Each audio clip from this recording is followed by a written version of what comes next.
This Family Life News podcast is made possible by the support of listeners like you. It's the Noon Report from Family Life, bringing a Christian worldview to what's happening in New York, Pennsylvania, across the country, and around the world. Weather with Kevin Williams, plus special features and reports with the Family Life News team. Now, here's what's happening. Good afternoon. Welcome to the broadcast. Rain, sleet, and snow all in the offering today. After sunset, things could get dicey outside. Now, the progression of precipitation is as follows. From wet to white for some tonight. Mike Syka with WIVB in Buffalo. Some rain showers or perhaps some mixed rain and snow showers, and then they're going to be switching over to just snow showers. But the temperature is going to be a little bit above freezing, so hopefully there's going to be a fair amount of melting out there. Hopefully the PM drive won't get too nasty. Our weatherman, Kevin Williams, says it's not a major storm, but one worth keeping an eye on with the crush of Christmas traffic out there. Arctic air arrives to end the work week. We'll have lows in the single digits to start the week of Christmas. Later today, the Federal Reserve expected to cut interest rates for the third time this year. It could be the last rate cut for a few months. Inflation is not cooperating.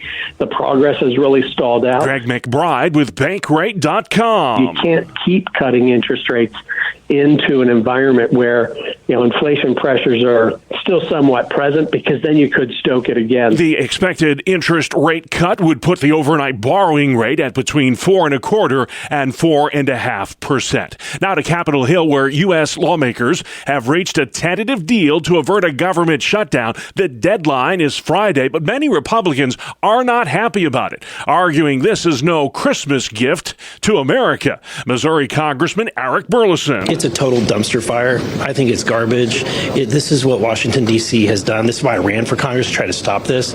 And sadly, this is happening again. The massive spending plan would fund the government through mid-March. It includes $100 billion in disaster relief for the hurricane-wrecked Southeast. Also in Washington, the House Border Security Caucus is meeting today to discuss enforcement of immigration law. President-elect Donald Trump has promised a mass deportation of illegal immigrants after he takes the oath of office on January 20th. Under President Biden, more than 2 million migrants have entered the United States every year since he became president, the largest surge in American history. Lucas Tomlinson at Fox News says total net migration under the Biden administration is likely to exceed 8 million people. Still no motive for the Christian school shooting in Madison, Wisconsin on Monday. The 15-year-old female gunman was a student there and apparently left behind some sort of manifesto on social media.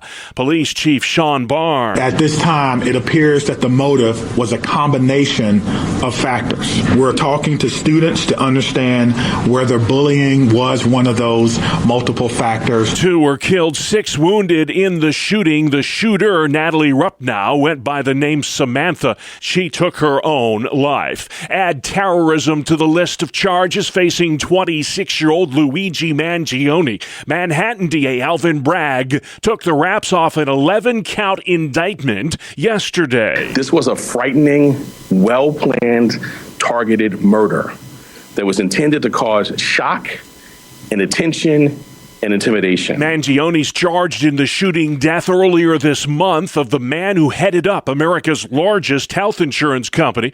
Mangione's facing an extradition hearing tomorrow in Altoona, Pennsylvania, where he was captured 5 days after the shooting, eating breakfast at McDonald's. Russia's made an arrest in connection to the assassination of one of their top military generals. That guy was killed by a bomb taped to an electric scooter in Moscow. A man from Uzbekistan was taken into custody. He says he was promised $100,000 by Ukraine if he took out the general who's suspected of using banned chemical weapons in Ukraine. 2 NASA astronauts stuck in space since June will be staying there at least through March. Correspondent Sam Brock tells us why. NASA says it's simply a matter of safety. SpaceX needs a bit more time to test and process the brand new Dragon spacecraft that is going to retrieve them. Now, the agency thought about using a different spacecraft and decided, nope, this was the best option. So now Sonny Williams and Butch Wilmore, affectionately known as the Stuck Astronauts, are going to be keeping that nickname a little bit longer. Those two astronauts were originally scheduled to spend 10 days in orbit. Now they'll be there for at least 9 months. Still more questions than answers when it comes to those mystery drones in the night sky over half a dozen northeastern states. In a closed meeting, members of the House Intelligence Committee were briefed Tuesday on the mysterious drone sightings in the Northeast. But after about 90 minutes, still there are questions left unanswered. The takeaway for me was that the vast majority of the lights in the sky, according to these government officials, are manned aircraft.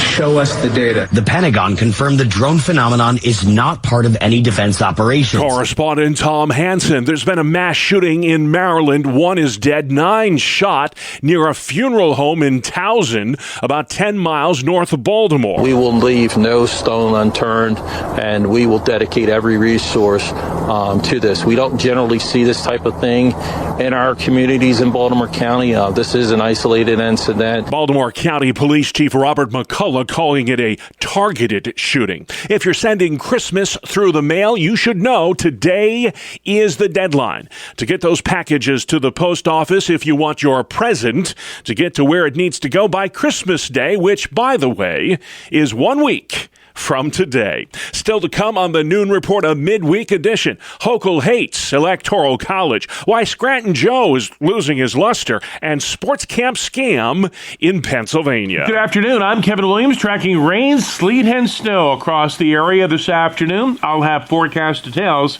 coming up in 10. All right, Kevin, could be a messy ride home. We'll look forward to that. In the meantime, let's check some of the stories making news where you live. New York's governor is advocating for the abolishment of the Electoral College, the system by which we elect presidents in this country, while certifying New York's 28 electoral votes yesterday. Governor Hochul criticized the process in picking presidents. Unfairly, less populated states have outsized influence, and in fact, the votes of their residents count more than the residents of a state like New York. She says the popular vote, not the electoral vote, is how presidents should get elected. And I strongly believe that the people of New York State and the United States of America should and must have their votes count equally. But many constitutional scholars suggest the Electoral College was part of the genius of the Founding Fathers, as it forces presidential candidates to seek support across a wide cross-section of the American electorate, rural and urban alike. Hans von Spakovsky is with the Heritage Foundation. If it weren't for the Electoral College, people could just ignore the whole rest of the country, and the big cities would decide who our president is. And that's why the Electoral College was important when it was created and still important today. For the record, President-elect Trump won both the electoral and the popular vote in the November 5th election. A northeastern Pennsylvania politician wants to take President Biden's name off of the Joe Biden Expressway in Scranton.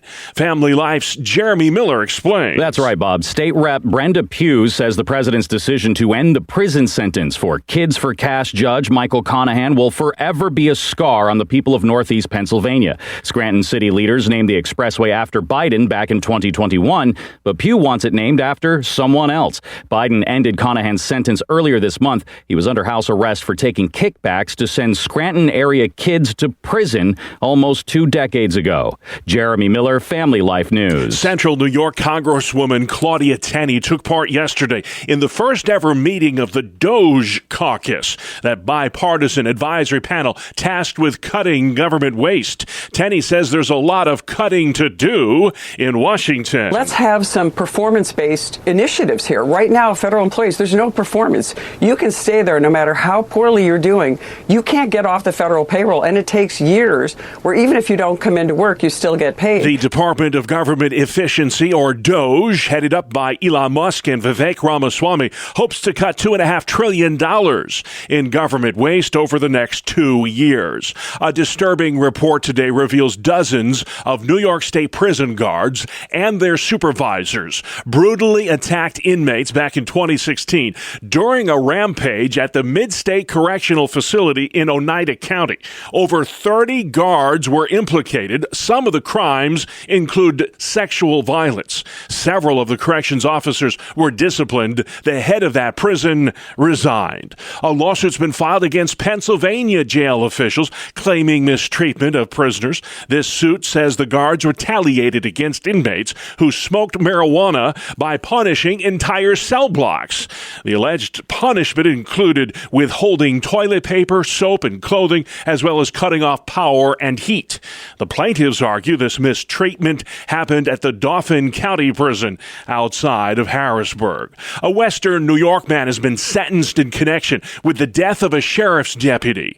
Family Life's Dee Haley has that story from our Buffalo newsroom. A Genesee County man who admitted to his role in the death of Sergeant Thomas Sanfrantello of the Genesee County Sheriff's Office was sentenced to 20 years in prison yesterday. Michael Elmore pled guilty to aggravated manslaughter in the first degree in November in connection with an incident at Batavia Downs back in March. Sergeant Sanfrantello, a 32-year veteran of the Sheriff's Office, died while he was working a special assignment. Lindsay Wilcox entered a guilty plea to assault in the second degree. She is scheduled for sentencing on January 21st. Dee Haley, Family Life News. Well, they used to keep us all connected. Reach out and touch someone. But now, with smartphones ruling the day, AT&T plans to end landline service by the year 2029. That change could impact millions of New Yorkers who still rely on those copper lines to stay connected. Especially for senior citizens who, for whatever reason don't have a phone, don't want a phone. Sometimes the battery dies. Sometimes you just don't have service because of weather or whatever reason. So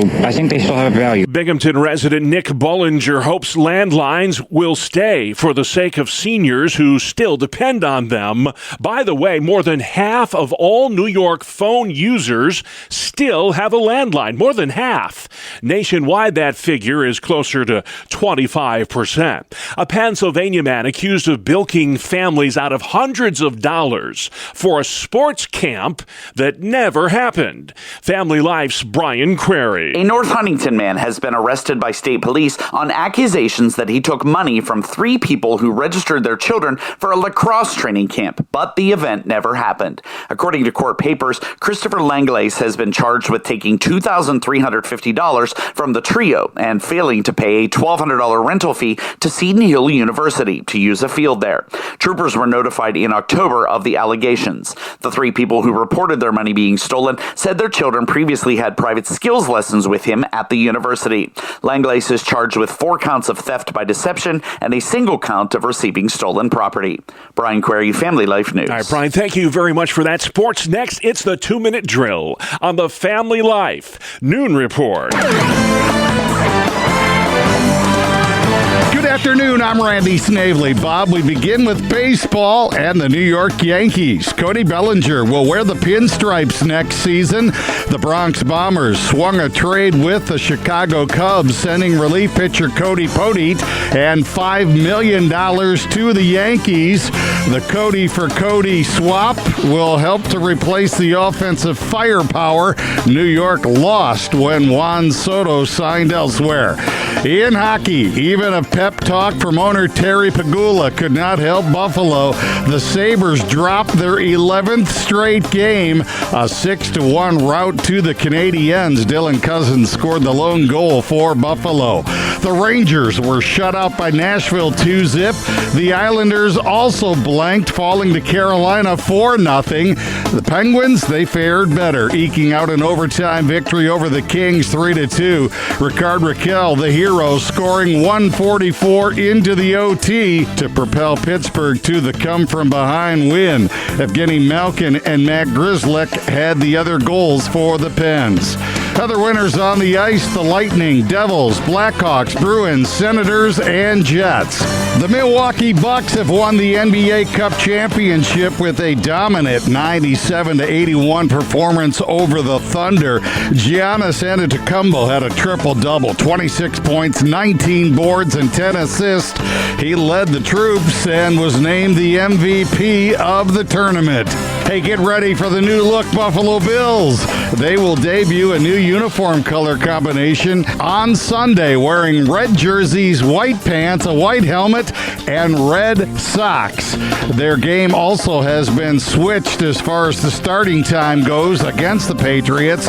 It'll now be played at 4:25 instead of 1 o'clock. That is a look at sports. All right, can't wait to see those new unis. Thank you very much, Randy. Still to come on the Noon Report for Wednesday, stuck in space, stormy weather, and when kids kill. What motivated the Christian school shooter? Welcome to Breakpoint, a daily look at an ever-changing culture through the lens of unchanging truth. For the Colson Center, I'm John Stonestreet. In the wake of the collapse of the dictatorship of Bashar al-Assad, American and Israeli warplanes recently conducted airstrikes against targets in Syria. Specifically, they went after existing military infrastructure as well as influential Islamist groups there. The tactical strategy was not mere opportunism. Rather, the aim was to ensure that whoever does come to power in Syria now does not get their hands on the stockpiles of advanced weapons that were built up by Assad's regime. Also, with the Syrian government now down and abandoned by their Russian protectors, Washington and Jerusalem were presented this opportunity without fear of conflict with Moscow. The nation of Syria has been in perpetual conflict since the Arab Spring, with 3 sides fighting within the country and 3 parties intervening from the outside. Russians fighting American allies, Americans fighting Russian allies, Turks fighting allies of both, all 3 fighting ISIS. And though the fighting has stopped for now, there's still grave concern, not only for the region, but specifically for the Christians of Syrian and Assyrian background under a new government. And even with hundreds of thousands dead and millions exiled, it's still likely that as bad as Assad was, the new management will be even worse. War's always tragic, but especially when not justly waged. Even at its most ideal, war still involves image bearers of God killing other image bearers of God. Far more often, of course, moral corners are simply cut and the innocent are targeted. Historically, most Christians have accepted some form of just war doctrine in line with the claim from Ecclesiastes that there is a time to kill. Others have embraced pacifism. For example, Church Father Tertullian claimed, quote, "The Lord in disarming Peter ungirded every soldier," end quote. Augustine of Hippo was the most famous theologian to address the issue. In his violent age of Caesars and barbarians, he understood well the temptations of force and violence, and yet argued that peace was a proper goal of a just war. Once asked by a Roman officer if he could continue as a soldier and as a Christian, Augustine replied, quote, "Therefore, even in waging war, cherish the spirit of a peacemaker, that by conquering those whom you attack, you may lead them back to the advantages of peace." End quote. Over 1,000 years later, Martin Luther wrestled with war in his book, Whether Soldiers Too Can Be Saved. There, he elaborated on both the horror of violence and the need for restorative force. Quote, "When I think of a soldier fulfilling his office by punishing the wicked, killing the wicked, and creating so much misery, it seems an unchristian work completely contrary to Christian love. But when I think how it protects the good and keeps and preserves wife and child, house and farm, property and honor and peace, then I see how precious and godly this work is," end quote. Think about it. A masked stranger hacking off a limb is horrific. But if that person is a surgeon saving a life, well, then it's good. Likewise, it's not wicked or unloving to use force to stop a burglary or an assault, nor is it righteous to stand by and let a criminal have his or her own way when there's something that we can do to stop it. Force is often necessary in a broken world. Evil must be restrained. The innocent must be protected. Of course, the effects of the fall on creation and people and nations will never be wholly erased until Christ's return. So until then, as Ecclesiastes observed, there is indeed a time to kill. It should always be with deep regret and great care, but God has given the sword to the proper authorities as his servants. A just war, then, can be an act of restoration. For the Colson Center, I'm John Stonestreet with Breakpoint. Today's Breakpoint was co-authored by Dr. Timothy Paget. And for more resources to live like a Christian today, go to breakpoint.org. All right, thank you, Coverage on Outside We Go next. The always reliable and super dependable Kevin Williams. Here is your Family Life weather forecast. Our call for this afternoon, cloudy. Rain, sleet, and snow tapering to flurries this evening. Any accumulation slight, a thin coating on the grass. Couple inches across some higher elevations. Temperatures nearly steady this afternoon, dropping below freezing late tonight. A few flurries tomorrow. Clouds, mixed sun in the 30s. Light snow on Friday, mid-20s to mid-30s. Very cold over the weekend with sun clouds and some lake snow south of the lake. All right, Kevin, thank you. This is the Noon Report. I'm your host, Bob Price. Great to have you with us today. Lots going on Wednesday, the 18th of December. 2 NASA astronauts stuck aboard the International Space Station will be staying there for a few more months. Sonny Williams and Butch Wilmore flew to the ISS on the Boeing Starliner's shaky first test flight in June. The two intended to stay in space for a week before returning, but it's going to end up being closer to 9 months. NASA has repeatedly pushed back the launch of a SpaceX craft that will be used to bring them home. On Tuesday, officials say the launch will be no earlier than the end of March to allow more time to complete processing on the spacecraft. I'm Mark Mayfield. The Federal Reserve expected to cut interest rates 0.25% today. That move would mark the third cut in the overnight borrowing rate this year. The decision would bring interest rates to between 4.25% and 4.5%. Honda and Nissan reportedly in merger talks. The Japanese automakers considering the move to help them compete in the electric vehicle market. It's that time of year again. Get the Honda of your dreams. Visit ChooseNissan.com. A Honda-Nissan merger would create a strong rival to Japan's largest automaker, Toyota. Russian officials have made an arrest in connection with the assassination of a top military general. That general was killed in a bomb blast near the Kremlin in Moscow. That bomb was taped to an electric scooter.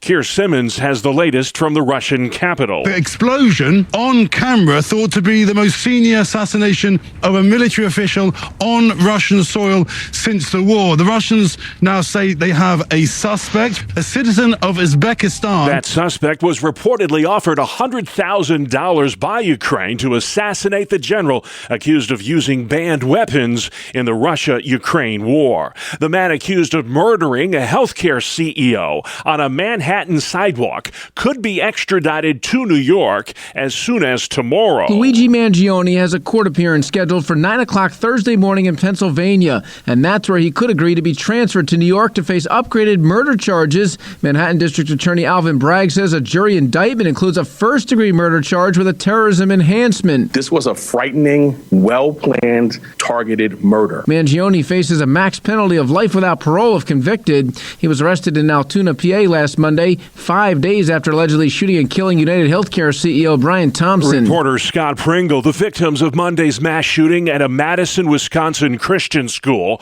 were remembered last night at another candlelight vigil. Natalie Rupnow, the 15-year-old behind the rampage, took her own life, but not before she killed a teacher and a fellow student. Madison Police Chief Sean Barnes. Identifying a motive is our top priority, but at this time, it appears that the motive was a combination of factors. Barnes says his detectives are talking with students at the Abundant Life School to try and determine if bullying was one of those factors. A new survey shows religious teens are less depressed and lonely than their counterparts who are not grounded in Christian faith. When young people are not going to church, they're not only losing that sense of community, they're oftentimes losing a sense of moral code. Religiosity is actually strongly associated with mental health. Clinical psychologist Dr. Chloe Carmichael blames social media for a rise in empty, lonely, and narcissistic young people.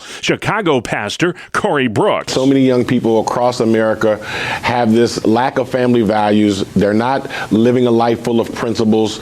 Promoting moral discipline has gone out the window. Brooks says it behooves moms and dads to step up to the plate and get involved in parenting their young kids. Good news. news in the war on drugs. Correspondent Michael Wallace. A new national survey finds teen drug use has not rebounded from its drop at the start of the COVID pandemic.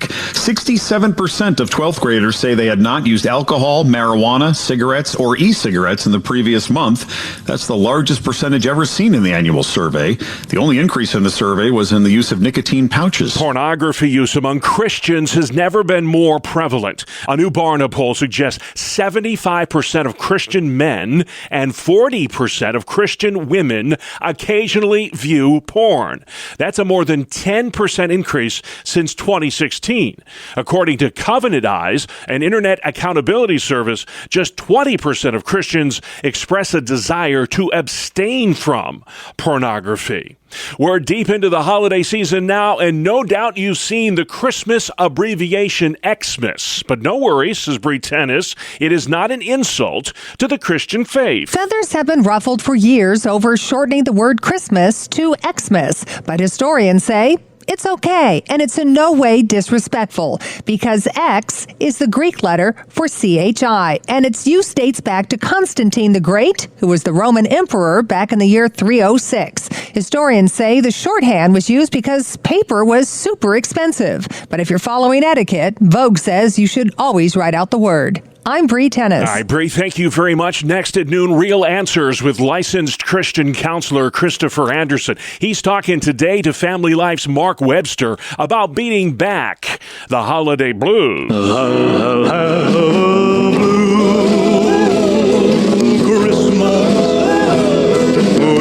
Every year when we turn the radio on around this time of year, eventually you will no doubt hear Elvis singing Blue Christmas. And Blue Christmas has taken on different meaning in more modern times, hasn't it, Chris? It has. We just see increasing numbers of folks that are reporting depression, whether it's a diagnosable level of depression or just some simple, we'll say minor levels of depression or sadness during the holiday season. It is increasing. I see more than one church sign advertising Blue Christmas services. I applaud their efforts, understanding that this is a hard time of the year and the time they need to reach out even more. Not that they shouldn't the rest of the year, but this is the time when everybody's thinking about loving their neighbor and reaching out more to just help fill in the gap at times. Christmas, the season of joy and brightness and all that, but if you're in a different place at that time in your life, that can be torture almost. Oh, absolutely. And I think that, we need to be willing to be those hands and feet of Jesus and do what we can to support and make a difference during the season, of course, but also we want to make sure that we maintain those efforts at other times of the year as well. In your practice, do you see a bit of an uptick toward the end of the year? I do, and what's also very interesting, sometimes during the Christmas holidays, people get very busy, and that busyness helps to, believe it or not, take their mind off of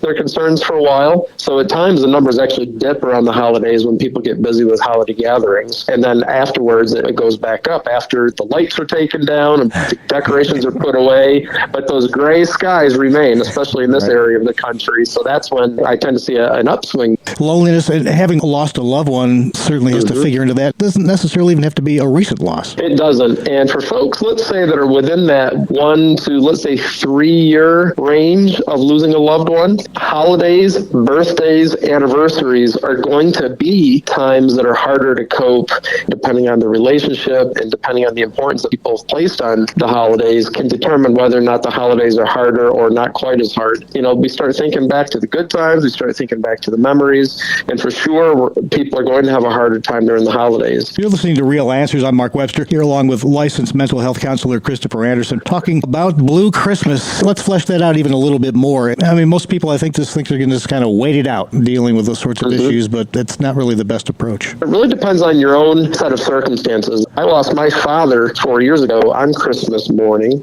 On his birthday or during the holidays, I think about him more. It's going to make me feel a little bit down during those times, but as I've drawn closer to remaining family members and my own family, that does obviously help with the grieving process. Now, if you find you just cannot seem to pull yourself out of it, then by all means, reach out to your pastor or reach out to a trusted friend who shares the faith and shares your understanding, just for that extra support. For family and friends who know that there's someone who's definitely down this time of year, best advice for them to be helpful. Especially if it's a believer, just make sure that your presence is there and that you're letting your loved ones know what might be the best way for getting extra support to them. Don't assume that you know how they want to be supported. Ask them, what can I do to help you get through this time? They might just simply say, just pray, or just your presence of being there share scripture if you feel that it's warranted. And the reason why I say that is sometimes very well-meaning Christians will just throw scripture at somebody without realizing they already know those scriptures. Sometimes not even using the words, but just being present with somebody, just being there, just saying, hey, listen, in addition to praying, in addition to sharing with you scriptures, in addition to that, is there anything else I can do that's a little more tangible at that present moment? Can I go do your grocery shopping for you? Can I run out and do some errands for you? Is there anything I can do in addition to praying? We might not have the answers. You know, I've got some dear loved ones here in the listening area that are really struggling with health issues and long-term health issues as well, that sometimes those answers aren't quick to come in word form. We want to find that magic, something that we can say to pull somebody through not only the holidays, but unanswered health questions like, God, why is this happening? When the answers don't come easily, sometimes just your presence, just saying, listen, I'm not leaving you, I'm here, I'm not going to leave you alone, that's what is needed at that point. In addition to praying and interceding for them, they might need some alone time. But be aware, though, too, that if you're really, truly concerned about their safety, that may consider harming themselves, don't hesitate to call some help and get somebody there to really help them, because you want to take anything of that nature very seriously. If you're really, truly afraid of somebody's safety at that moment, by all means, they might be upset at first, but listen, later on, they'll work through that. You may have just intervened in a way that saves their life as well. Got to read the room. Absolutely. You've been listening to Real Answers, a Wednesday feature of the Family Life Noon Report, where we discuss the issues important to families with licensed mental health counselor Christopher Anderson. Thanks, Chris. Hope you have a non-blue Christmas. My pleasure. You too, Mark. All right. Great discussion today, guys. And you can download all our Real Answers podcasts at familylife.org. A very good afternoon to all. Here is your Family Life regional weather forecast. Not the nicest of afternoons, though, for us. We've got rain, sleet, and snow on the docket for this afternoon into this evening as the disturbance passes to the south. Any snow accumulations will be slight, but some slippery travel could develop tonight. Tomorrow, between systems, we've got fairly quiet weather, but the next system on the docket brings light snow across most of the area on Friday, followed by bitterly cold air for the weekend. Our call for this afternoon, cloudy. Rain, sleet, and snow tapering to flurries this evening. Any accumulations slight, a thin coating on the grass, couple inches across some higher elevations. Temperatures nearly steady this afternoon, dropping below freezing late tonight. A few flurries tomorrow, clouds mix sun in the 30s, light snow on Friday, mid-20s to mid-30s. Very cold over the weekend with sun clouds and some lake snow south of the lakes. All right, Kevin Williams, great job at the Weather Center. And finally, noon, Sotheby's is auctioning off a stone version of the Ten Commandments. It claims it's the oldest version of the Law of Moses in the world, dating back to between 300 and 800 AD. That tablet was discovered in 1913 in what today is southern Israel. For a while, it was used as a paving stone at somebody's home. It's expected to fetch between $1 and $2 million. And that's our world, the world we live in. Wednesday, December 18th. I'm Bob Price. Family Life News. You've been listening to the Noon Report, heard weekdays on Family Life. Thank you for listening.